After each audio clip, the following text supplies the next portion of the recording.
Sveiki, dabar taip, šio video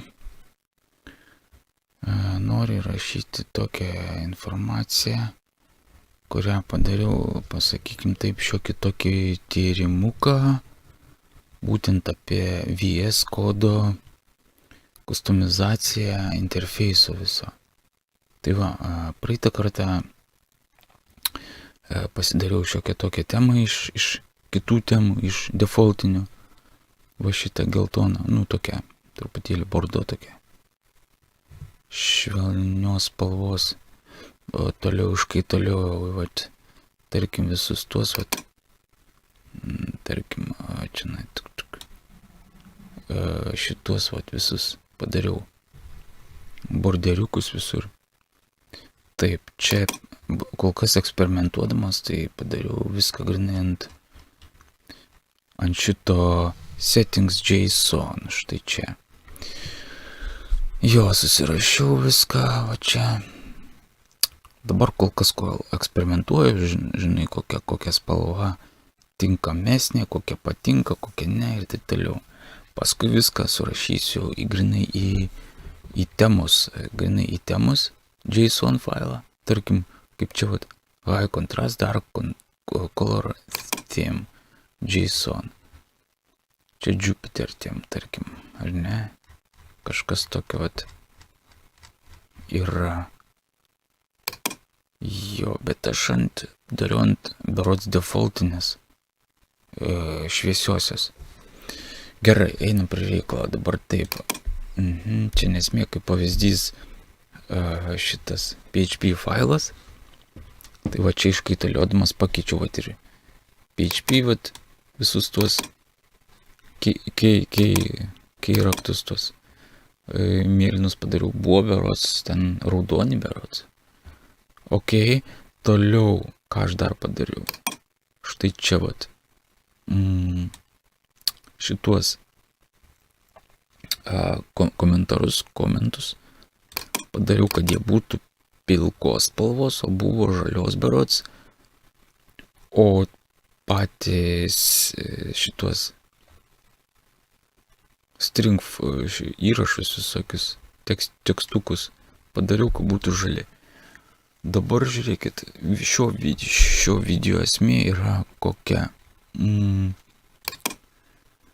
Štai kas man dar nepatiko. Va štai šitas, vat, kur pažymima yra,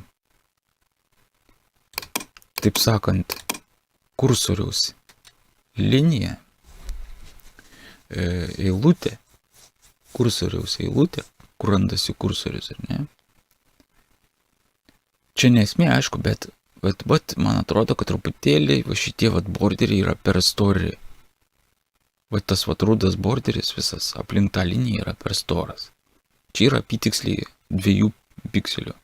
Iš akies matosi. 2 pikselių storio šitas borderis. Principe, jis yra per storas. Dirbti galima, aišku, ir, žinai, su kokiu nors ir vienos spalvos, žinai, be jokių linijų. Bet čia, žinai, jeigu norisi, daraisi patogiai visą redagavimo kūrimą, tai kaip ir norisi tvarkingai, tai niekur neradau, kad būtų galima va tuos nustatymus susirašyti būtent šito borderio, storį, aukštį ir taip toliau, widthą nustatyti būtent su settings.json. Čia tik tai spalvas visokius, vat, text made rules. Tiesa, va čia irgi pakeičiau, va tuos, va kur sakiau, vat, mėlyna spalva, pilka, mėlyna ir žalia. Kol kas čia dar bus prirašyta daug. Kažkokių tai sintaksinių pakeitimų, nustatymų.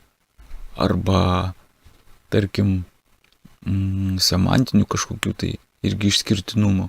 Ok, dabar toliau kas.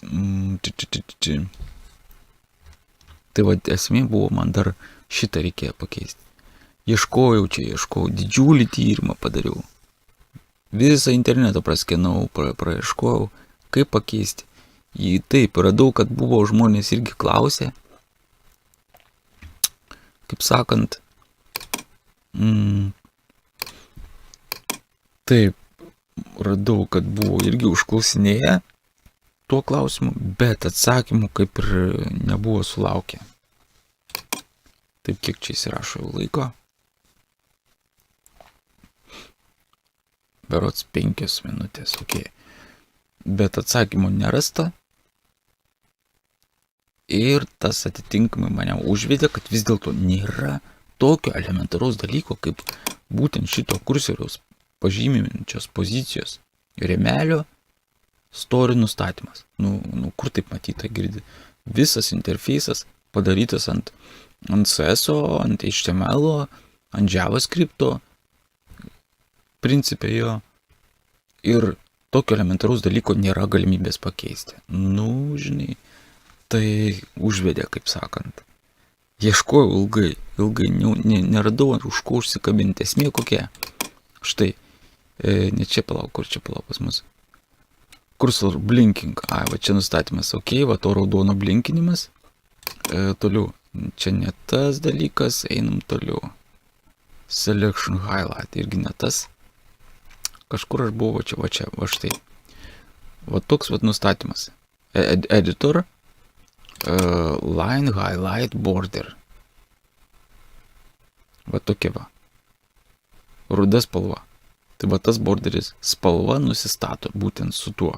Viskas ok. Toliau sekant eilutė. Editor, line highlight background. Ok, va šita šviesi, pašviesinta spalva. Beveik balta. Išskirianti einamąją liniją. Ok. Šituos parametrus radau, nustačiau, kaip sakant, ne čia. Čia irgi geras resursas, VS Code API. Super. Jo, čia pagal mane, jeigu nori source'ą koreguoti, visos namespace'ai, visi programuoti visą VS Code, tai yra, arba keisti kažką jame, tai yra super. Bet čia grinai source code. Source code yra resursas. Taip kad čia, nebent tu susikursi, tada susikompiliuosi savo kažkokį tai VS Code, codimas, kaip yra irgi. Tai vat irgi susikompiliuosi kažką, tada valio. Tai sakau, čia source gali, bet čia yra labai geras resursas. Tu visada gali kažką pasižiūrėti, kaip kas yra padaryta. Kaip sakant, tokį biškį reverse engineering užsiimti. Tai ok. Čia variantas toks, o palauk, kur aš ten buvau, tems. Gal čia temas. Color tem, va, čia. Va šitam resurse. Čia grinai VS Code'as, dokumentacija, referencai, tem color šitam skyriuje. Yra, be abejo, editor, eini į editor, tarkim, ir bus editor groups, ne, va, editor pralėkiau. Editor ir tai tuoj mes rasim kažką tai tokio selection, ne, line. Taip, editor, line, va, štai, line highlight background ir editor line highlight border. Štai šitie du parametrai. Būtent va šitą apibrėžia. Tačiau niekur neradau, kad būtų galima, sakykim, pakeisti to borderio story. Suprant? To borderio story. Niekur neradau. Ok, pradėjau tyrinėti pačius failus.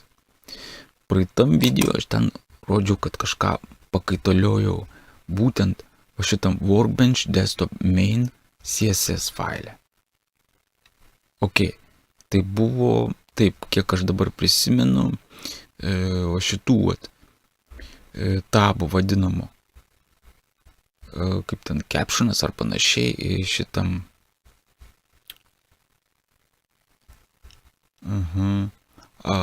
Paryškinau. Taip, palauk, kažkur aš buvau ten atsidaręs, berods. Taip, pasižiūrėkim čia. Va taip, va šičia yra nurodyta tokia eilutės numeris ir... Ne tas. Čia ne tas. Ok, nesvarbu. Esmė tame, kad va pakeičiau šituos.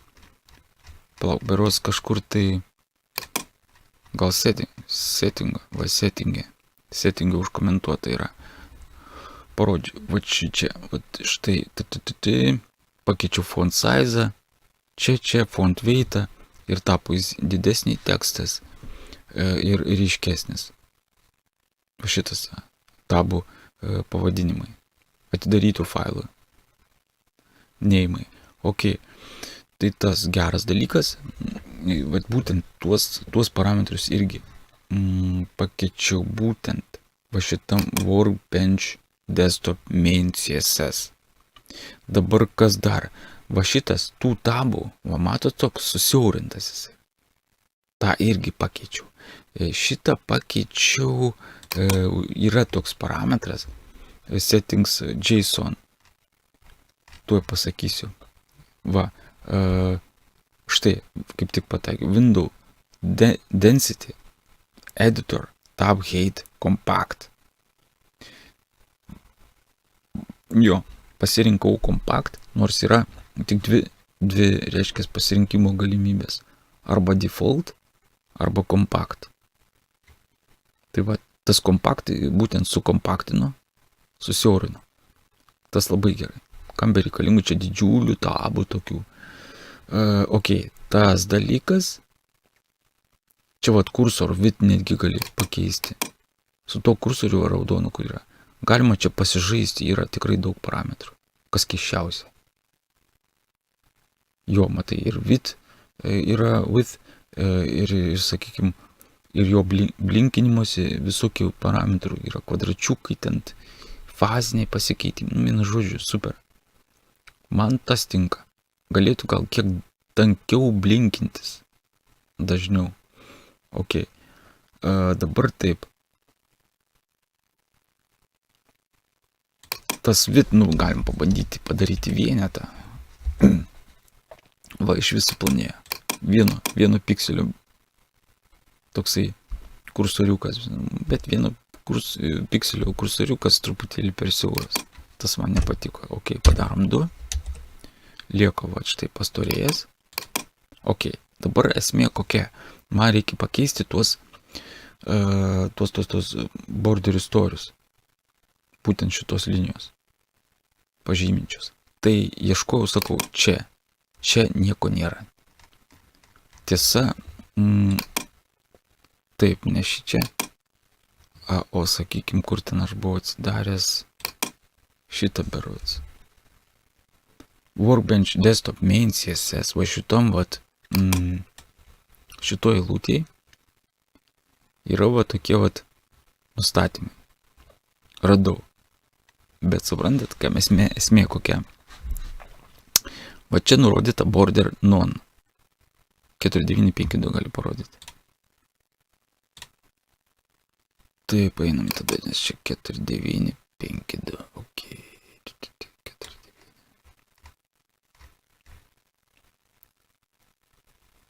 4952, štai kažkur tai.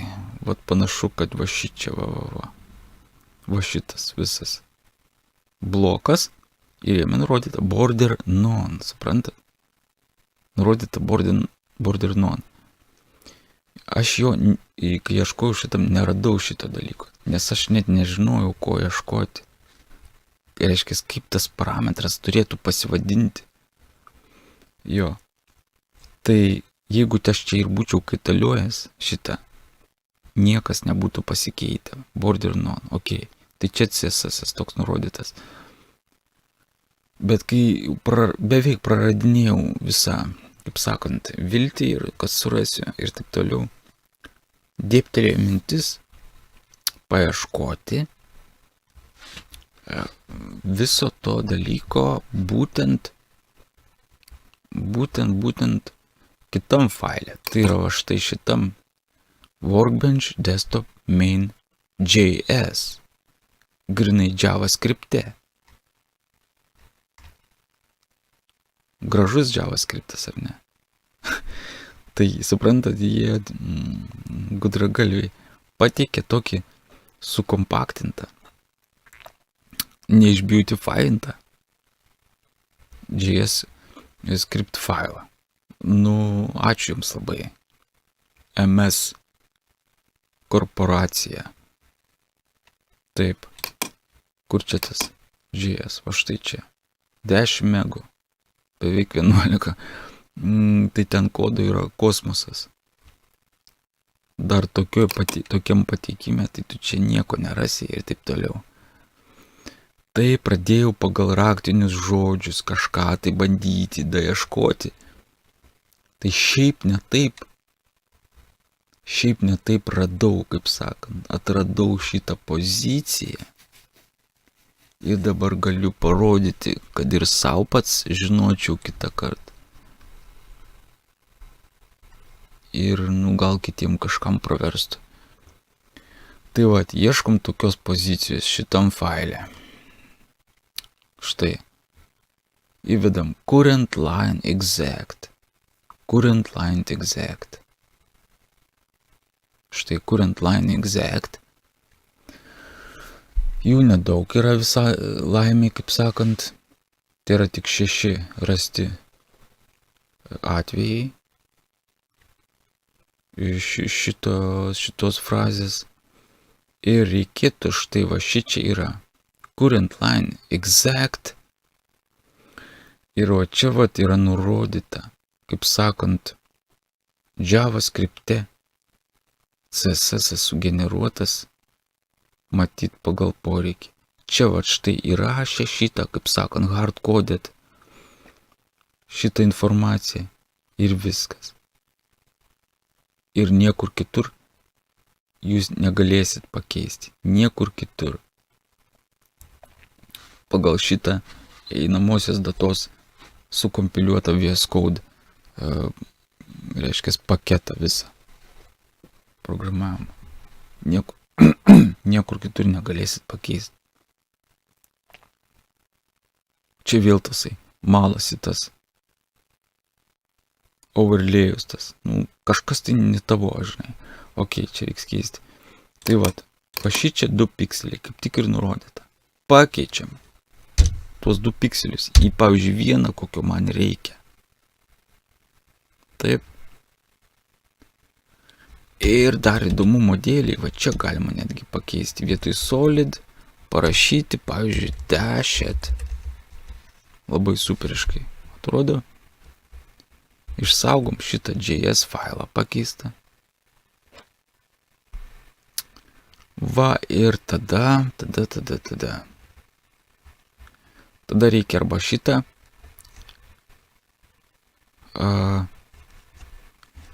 VS Code instance uždaryti ir vėl atidaryti, arba atsidaryti antrą, arba trečią ir taip toliau. Tiesiog šviežiai atidaryti VS Code. Šviežiai atsidaryti VS Code. Taip, ir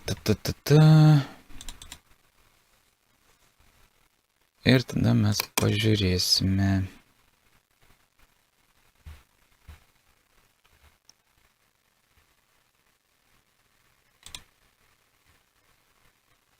Kaip ten, tarkim, bus gavęsis. Kompas irgi apsikrauna vien nuo to failo, 11 megų, kol ten jisai viską перерабатывает.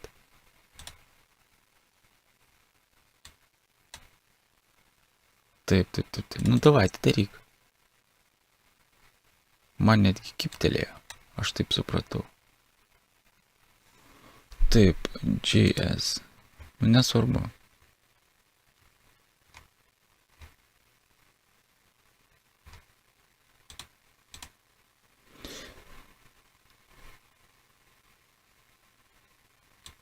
Štai. Va dabar labai gerai palyginti. Nes va štai antroji instance šito VS Code. Štai jau su pakeitimu. Gražiu pakeitimu. O pirmoji instance su senuoju štai. Storas borderis. o čia vieno pikselio ir netgi dašintas padarytas. Taip, tiesa dar, taip, va čia yra tokie pakeitimai. Matot, aplink tą skaičių apvesta, irgi su rudu. 1 pikselio. O tai čia va šitas apsivedimas. Irgi niekur negalima jo rasti pakeisti, kur. Aš tuoj pasakysiu, kur. Taip. Tai va čia toks variantas. Dabar galime iš karto, pavyzdžiui, prie to pačio, ko ir man reikia, pasikeisti. Pasikeisti spalvą šitą line highlight border. Štai čia. Pasikeiskime į, pavyzdžiui, raudoną. Čia labai lengva, tiesiog save.js ir pasikeičia štai į raudoną. Čia pirmoji instance šito, todėl storas dar čia, o antroji jau instance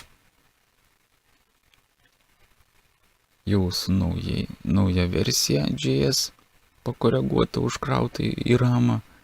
Yra štai plonas, raudonas ir dašintas apvedimas. Štai tokiu būdu. Ok, dabar насчет этого. Насчет этого būtų štai. Irgi bačitam main CSS. Čia reikia susirasti poziciją.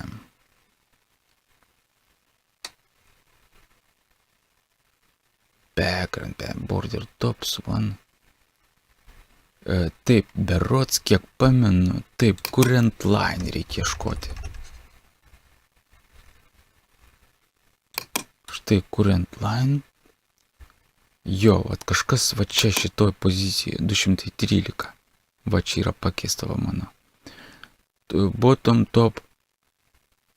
Va čia ir čia. Ir 1 pikselio. Čia irgi galima padaryti, kad būtų dašintas pagal D. Bet čia keičiasi statiškai ir tiesiog nurodai main CSS. O suprantat, jo va šitas pats current line exact, kaip sakant, highlight line, borderis keičiasi būtent main.js, va šitam grandioziniam, vienu žodžiu, netvarkingam failė. Dirti. Ok, ką dar čia tam jums parodyti, pasakyti. Kol kas čia nieko įdomaus. Tai va tą temą reiks tobulinti ir toliau, aišku, savaime. Taip, čia dabar, kadangi yra daug pridėliota į settings.js nustatymą. Jo, settings.json, tai tokiu būdu keičiant temą, tarkim, irgi daug kas nesikeičia. Tai, kas, tarkim, yra apibrėžta settingos JSON. Pavyzdžiui, jeigu keičiam temą kokią nors dark, pavyzdžiui, my theme dark, tai visi tie nustatymai, kurie yra va šitam settings.json ir lieka. Pavyzdžiui, fonas šviesus, nors pakeista tema į dark. Tai tokiu būdu. Tačiau visi tie JS pakeitimai, CSS pakeitimai, jie lieka. Tai tokie variantai. Kągi, kol kas ačiū už dėmesį ir visiems linkiu, grubiai tariant, sakykime, tokių pat rezultatyvių researchų, mini research, jo, kad surasti tai, ko reikia, ko užsibrėžėjai. Galbūt, pavyzdžiui, man čia nebuvo kritiškai svarbu, viskas jau čia pasaulio pabaiga, būtinai reikia ploną pasidaryti. Ne, čia iš principo buvo toks sportinis interesas, pavadinkim, būtent šito dalyko, kad kaip pakeisti šitą, turi būti čiagi ne kokia desktopinė, kokia nors hardcodinę kokią nors su C++ padarytą Windowsinę aplikaciją, žinai, kur ten jau sukompiliuota ten į bytecodą ir viskas, nieko negali keisti. Grubiai tariant, nors ir ten viskas įmanoma. Bet čia juo labiau, čia viskas nalietu, kaip sakant, ant webinio variklio, brauserinio varikliuko V8 ar kokia ten berods. Ar Chromimo. Nu tai taip, tas ir yra. Tai, okei. Padaryta, tai viskas turi būti keičiama. Okei. Dabar viskas tam kartui. Ačiū uždėmesį. Ir tiek. Čia tuos resursus pasirodžiau daugiau. Okei. Galbūt aprašyme dar truputėlį nurodysiu pozicijas, kur aš ten ką suradau ir taip toliau. Tai kol kas tiek. Ir kiek čia pas mus 25 minutės, nu standartiškai pusę valandos. Gerai, čiau ir iki sekančių atradimų.